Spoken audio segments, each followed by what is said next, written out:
श्री गुरुचरित्र पारायण अध्याय 30. मराठी भावार्थ. श्री गुरु गाणगापुरात असताना त्यांची कीर्ती सर्वत्र पसरत चालली होती. श्री नृसिंह सरस्वती हे साक्षात त्रैमूर्तीचे अवतार आहेत याची लोकांना प्रचिती येऊ लागली. अशा अवतारी पुरुषाचे कार्य शब्दात वर्णन करण्यास शब्द अपुरे पडतात.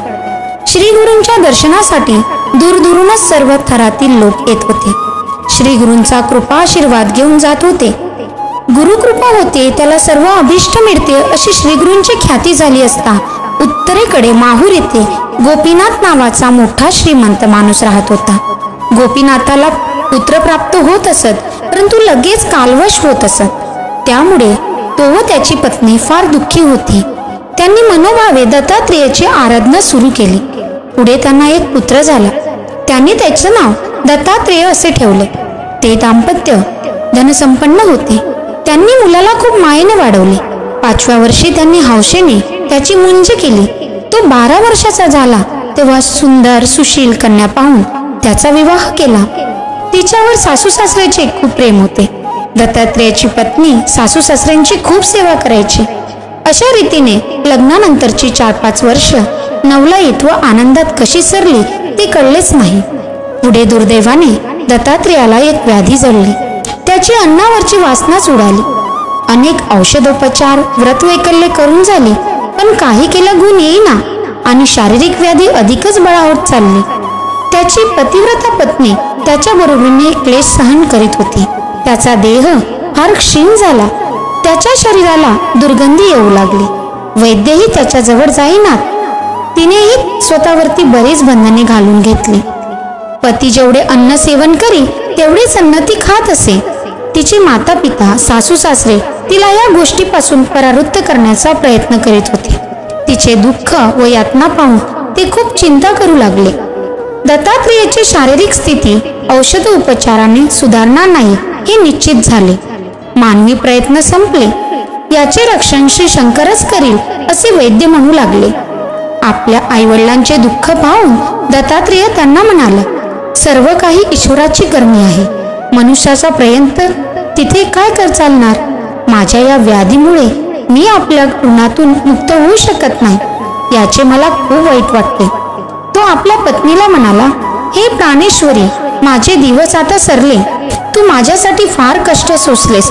तुझे सौंदर्य माझ्या नशिबात नाही. मी दैवहीनच आहे.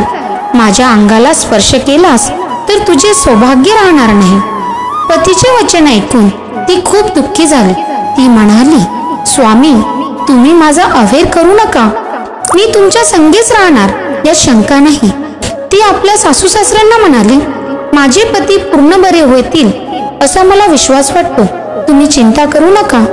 आम्ही एखाद्या शिवतीर्थी जाऊन राहतो. तोच चंद्रमौळी शंकर आमचे रक्षण करील. लोक अशी ख्याती सांगतात की गाणगापुरास नृसिंह सरस्वती हे ईश्वर स्वरूप गुरुमूर्ती राहतात. त्याचे स्वामींचे दर्शन घ्यावे अशी माझी खूप इच्छा आहे. त्यांच्या केवळ दर्शनानेच माझे पती या व्याधीतून मुक्त होतील अशी खात्री आहे. ही गोष्ट तिच्या माता पितास व सासू सासऱ्यांना मान्य झाली.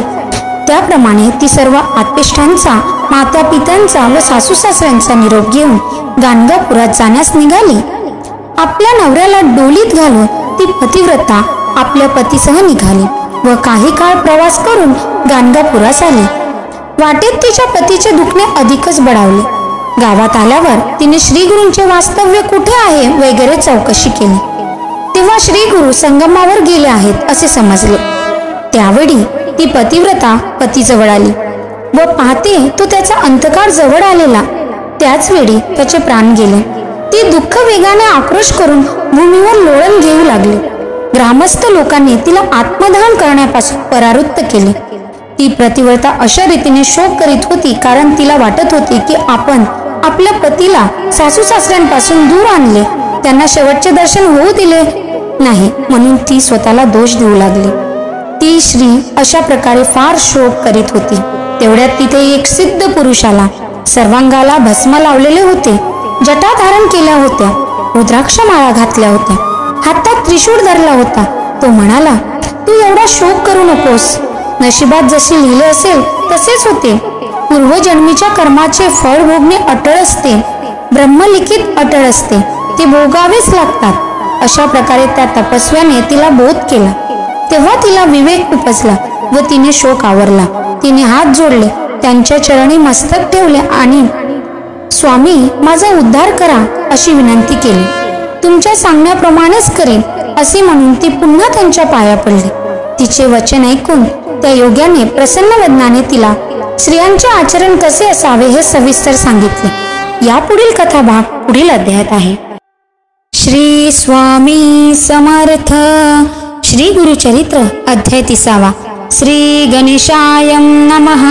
नामधारक शिष्य राणा, लागे सिद्धाची आचरणा, विनवित असे कर जोडुनी, भक्ती भावे करुणिया. मागे कथा निरूपिलीसी, अभिनव झाले सृष्टीशी, पतिता करवी विख्यातीसी, वेदचारी मनविले. त्रिविक्रम महामुनीश्वरासी, बोधिले ज्ञान प्रकाशी, पुढे कथा वर्तली केसी, विस्तारावे दातारा.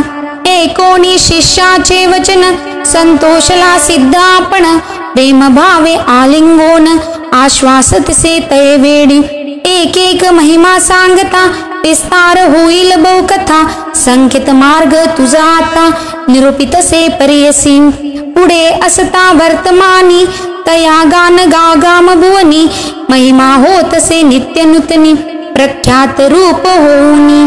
त्रयमूर्तीचा अवतार, झाला नृसिंह सरस्वती नर, महिमा त्यांची अपरंपार, सांगता गम्य परियसा. ऐसे असता वर्तमानी, उत्तर दिशे माहुरस्थानी, होता विप्र महाधनी, नाम तया गोपीनाथ. तया पुत्र होऊनी मरती, करी दुःख अनेक रीती, दत्तात्रेया आराधिती, श्री पुरुष दोघे जण. पुढे झाला आनिक सुत, तया नाम ठेविती दत्त, असती आपण धनवंत, अति प्रीते वाढविले. एकेची पुत्र तया घरी, अति प्रीती तयावरी, झाला 5 संवत्सरी, व्रतबंध केला तयासी. 12 वर्ष होता तयासी, विवाह करती प्रीतीसी, अति सुंदर नोवरीसी, विचारुनी प्रीती करे. मदनाचे रती सरसी, रूप दिसे नोवरीसी, अति प्रीती सासुशुरासी, महाप्रेमे प्रतिपाडिती.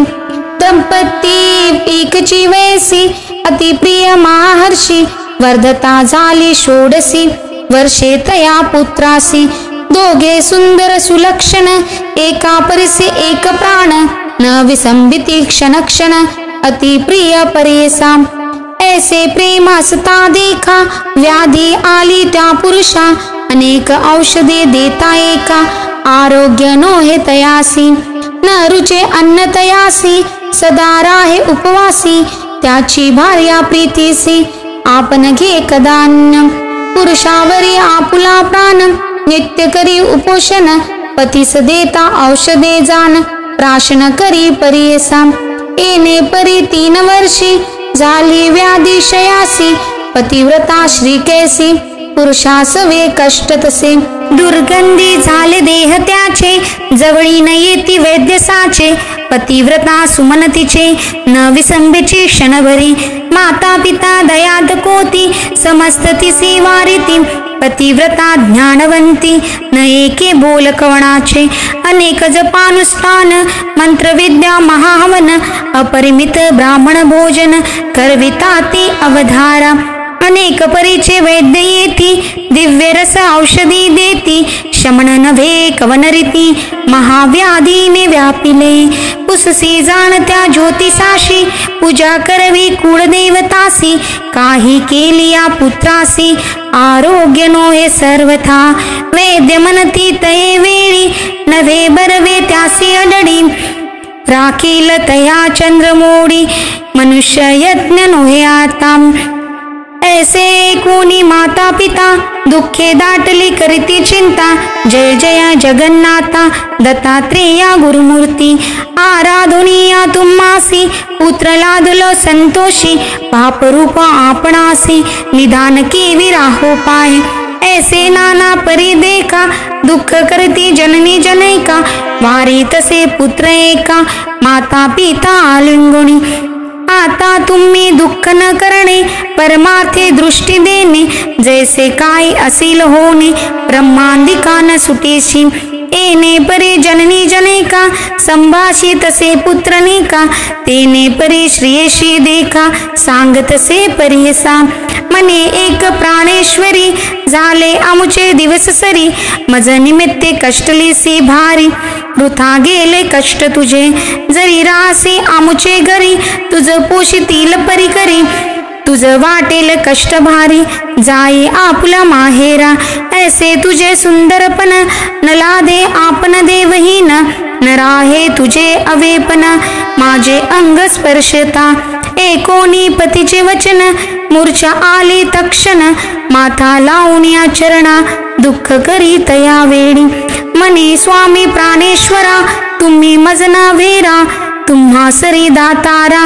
आनिक नाही गती आपण, जेथे असे तुमचा देह, सवेची असे आपण पाहे, मनी न करा संदेह, समागमी तुमची आपण, ऐसे दोघांची या वचनी, एकोणी या जनक जननी, देह टाकून या धरणी, दुःख करती तये वेळी, उठून श्वसुराशी, संभोखितसे सासुसी, न करा चिंता मानसी, हा भरवसी, पती आपुला वाचेल, विनवीतसे तये वेडी, आम्हा राखेल चंद्रमोडी, पाठवा एखाद्या स्थळी, पती आपला वाचेल, सांगती लोक महिमा ख्याती, नरसिंह सरस्वती श्री गुरुमूर्ती, गाणगापुरी वास करीती, तया स्वामी पहावे, त्याचे दर्शन मात्रेसी, आरोग्य होईल पतीसी, आम्हा पाठवा त्वरितेसी, म्हणून चरणा लागली, मानवली गोष्ट समजतानी,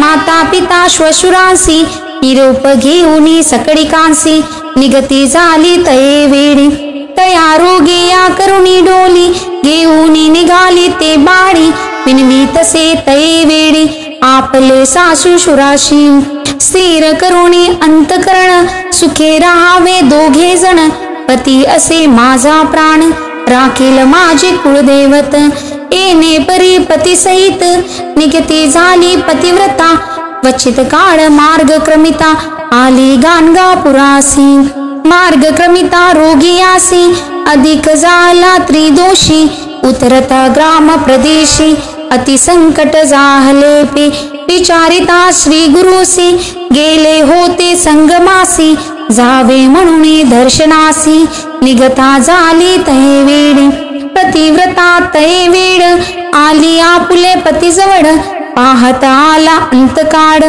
प्राण गेला तक्षणी, आकांत करीते नारी, लोळतसे धरणीवरी, भोक सुनी घ्यावया घेता सुरी, वारीती तेसी ग्रामलोक, आफळे शिरभूमीसी, आणि उरी पाषाणीसी, केश मोकळे आक्रोशी, प्रलापितसे परियसा, आहा देवा काय केले, कामज गायसी गांजिले, आशा करुणी आले, राखीसे प्राण म्हणून, ऐसी पापिण देवहीन, आपल्या पतीचा घेतला प्राण, माता पितरासी त्वजून, घेऊन आले विदेशी, येणे परी दुःख करीत, पाहू आले जन समस्त, संभाषितासा दुःख क्षमता, अनेक परी करुणिया, वारिता ती नारी सुवासिनी, काओ दुःख करिसी कामिनी, विचार करी अंतकरणी, होणार न चुके सकळी खांसी, ऐसे म्हणता नगर नारी, तिसी दुःख झाले भारी, आठवितसे परोपरी, आपले जन्म कर्म सकळ, एका तुम्ही माय बहिणी, आता कैशी वाचू प्राणी, पतिसी आल्या घेऊनी, याची आशा करुनिया, आता कवना शरण जावे, राखेल कोण मज जीवे, प्राणेश्वरा तजुनी जीवे, केवी वाचू म्हणतसे, बाळपणी गौरीसी, पूजा केली शंकरासी, विवाह होता परीसी, पूजा केली मंगळा गौरी, अवेपणाचे आशेनी, पूजा केली म्या भवानी, सांगती माते सुवासिनी, अनेक प्रणी व्रताधिके, कोठे गेले माझे पुण्य, वृथा पूजला गौरी रमण, कैसे केले मज निर्वाण, एका माय बहिणी हो अलिंगुणी प्रेतासी रुदन करी बहुवसी आठवी आपुले पूर्व दिवसी पूर्वस्नेन ते वेळी माता पिता बंधू सकडी जरी असते तुम्हा जवळी मुख पाहती अंत काढी त्यासी विघ्न आपण केले नाना परी ते नारी दुःख करी अपरंपरी इतुके होता अवसरी आला तिथे सिद्ध एक भस्मांकित जटाधारी रुद्राक्ष माळा भूषण अलंकारी त्रिशूळ धरिला असे करी घेऊन जवळी उभा ठेला संभाषित से तया वेळी काव प्रलापित से शुडी जैसे लिहिले कपाळी तया परी होतसे पूर्वजन्मीचे तपफड भोगणे आपण हे अडळ वाया रडसी निष्फळ शोक आता करू नको दिवस 8 जरी तू रडसी नये प्राण प्रेतासी जैसे लिहिले ललाटेसी तया परी घडेल जाण मूढपणे दुःख करसी समस्त मरण तू जाणसी कवण वाचलासे धरित्रीसी सांग आम्हासी म्हणतसे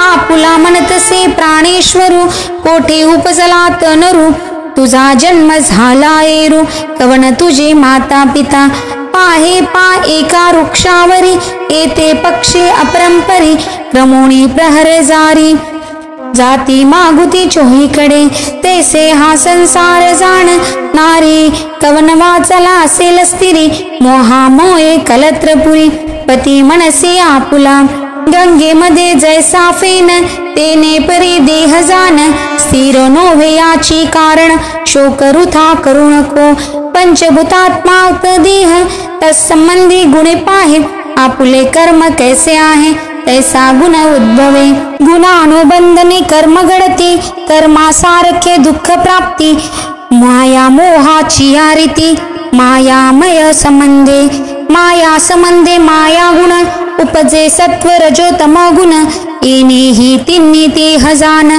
त्रिगुणात्मक देह जाना हा संसार वर्तमान समस्त कर्माचे आधीन सुख दुःख आपुले गुण भोगी जे आपुले आर्जव कल्पकोटी दिवसवरी देवास आयुष्य आहे जरी त्यासी काळ न चुके सरी मनुष्याचा कवन पाड काड समस्तासी कारण कर्माधीन देह गुण स्थिर कल्पिता साधारण पंचभूत देहासी काड कर्म गुणाधीन पंचभूतात्मक देह जाण उपजता संतोष नको मना मिलिया दुःख न करावे जदी गर्भ होता नरू नाश जाणी जे प्रख्यात थोरू त्याचे जैसे गुणकर्म विवरू तैसे मरण जन्म पर्यसा कोणा मृत्यू पूर्ववसी कवन मृत्यू वृद्धापिसी जैसे आर्जव असे जासी तया परी घडे जाण पूर्वजन्मा सरसी भोगनी होय सुख दुःखांशी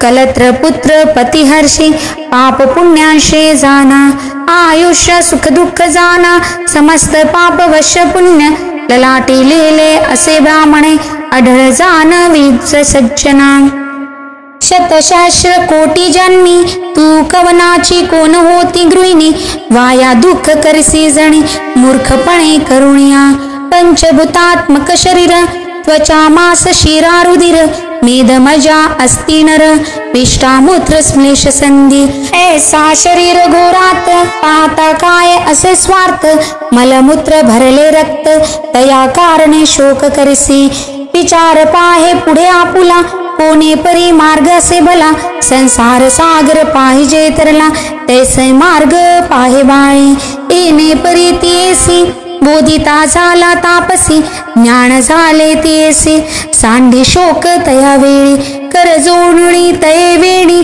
माता ठेविते चरण कमळी पिनवी तसे करुणा बहाळी उद्धरे स्वामी म्हणून या कवन मार्ग आपणासी जैसे स्वामी निरोपदेसी जनक जननी तू आम्हासी तारी तारी म्हणतसे कवन मार्ग आपणासी जैसा स्वामी निरोपदेसी जनक जननी तू आम्हासी तारी तारी म्हणतसे कवन परी तरण आपण हा संसार भरवारण तुझा निरोप करीन म्हणून चरणीच लागली एकोणी तेचे वचन सांगे योगी प्रसन्न वदन बोलतसे विस्तारुण आचरणस्य यांचे इति श्री गुरुचरित्रामृते परमकथा कल्पोत्तरे श्री नृसिंह सरस्वतुपाख्याने सिद्धनामधारक संवादे प्रेतांग शोक नाम त्रिशोऽध्यायः। श्री गुरुदत्तात्रेय अपरमस्तु। श्री गुरुदेव दत्त। श्री गुरुदेव दत्त। श्री गुरुदेव दत्त। श्री गुरुदेव दत्त। श्री गुरुदेव दत्त।